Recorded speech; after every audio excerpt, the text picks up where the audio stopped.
రాష్ట్రానికి ప్రత్యేక హోదా విషయంలో రాష్ట్ర విభజన సమయం నుంచి కూడా చెప్పిన మాట చెప్పకుండా అవాస్తవాలు వల్లిస్తూ కాలం గడుపుతూ ఉన్నారు చంద్రబాబు నాయుడు గారు. రాజ్యసభలో చర్చ సమయంలో ఏ వెంకయ్య నాయుడు గారు అయితే పరిశ్రమలు రావాలంటే, పరిశ్రమలు రూపుదిద్దుకోవాలంటే 5 సంవత్సరాలు కాదు 10 సంవత్సరాలు కావాలని అన్నాడు. దానికి అనుగుణంగానే ఈ చర్చ జరిగిన తర్వాతనే రాజ్యసభలో ఈ బిల్లు పాస్ అయింది. బిల్లులో మన్మోహన్ సింగ్ గారు చేసినట్టు వాగ్దానాన్ని బిల్లులో పెట్టారో పెట్టలేదో అనే అంశం పాలకపక్షానికి ఎంత బాధ్యత ఉందో ప్రతిపక్షాన్ని చేతులతో చూపెట్టి అన్న తర్వాత ఆయన ఉటంకించినటువంటి ప్రధానమైన అంశం ఏంటంటే, పరిశ్రమలు రావాలంటే, పరిశ్రమలు నిలదొక్కోవాలంటే 10 ఏళ్ళు కావాలి అని అన్నారు.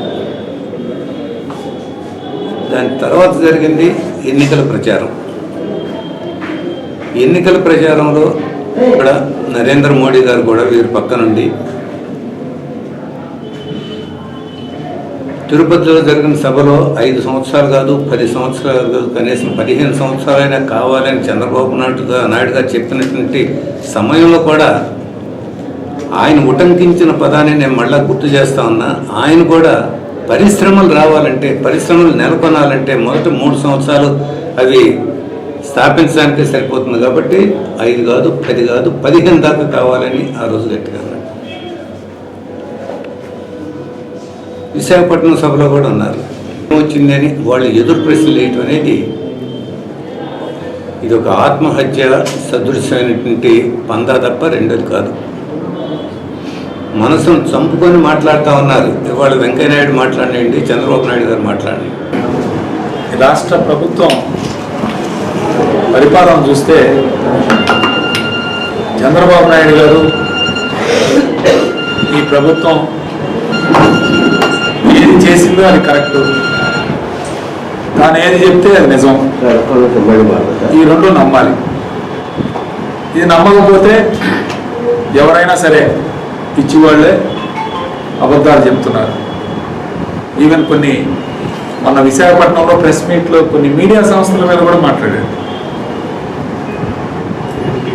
తను ఏది చెప్తే అది నిజం, అది వాస్తవం.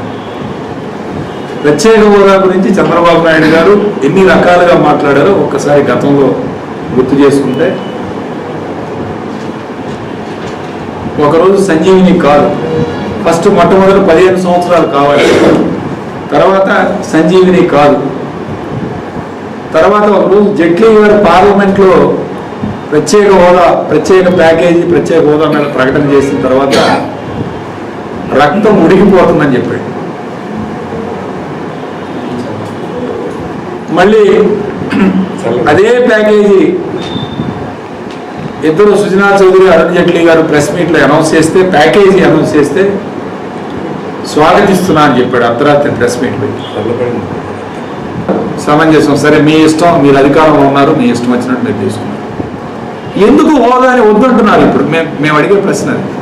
ఎందుకు మీరు హోదా మీద పోరాటం చేసే వాళ్ళని అణిచివేస్తున్నారు? హోదా వస్తే ఈ రాష్ట్రానికి లాభమా నష్టమా? ఎంతో కొంత లాభం జరుగుతుంది, నష్టం అయితే జరగదు. మరి ఈ హోదా మీద పోరాటం చేసే వాళ్ళని ఎందుకు మీరు అణగదొక్కుతున్నారు? అంటే మీరు చెప్పేదే నిజం, వాస్తవం. దీని మీద ఎవరు ఏం చేసినా అందరిది అబద్ధం, అందరూ తప్పుడు వాళ్ళే. చంద్రబాబు నాయుడు గారు ఒక మానసిక వ్యాధితో బాధపడుతున్నారు. దాదాపు గత సంవత్సరం 4.5 లక్షల కోట్ల ఎంఈలు జరిగితే అందులో వచ్చిన పెట్టుబడులు 4,000 కోట్ల నుంచి 5,000 కోట్లు, అంటే 1%. ఇప్పుడు 10 లక్షల కోట్లు అన్నారు.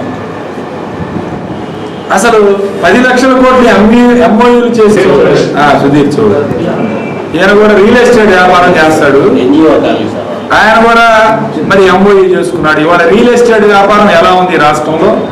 ఎంఓయూ చేసుకునే స్థాయికి వెళ్ళారంటే ఇక సమిట్కున్న విలువ ఏంటి, వాల్యూ ఏంటి? ఆ సమిట్లో జరుగుతున్న ప్రచారం ఏంటి? అసలు ఆ సంస్థలకి ఆ యొక్క నైపుణ్యం ఉందా లేదా,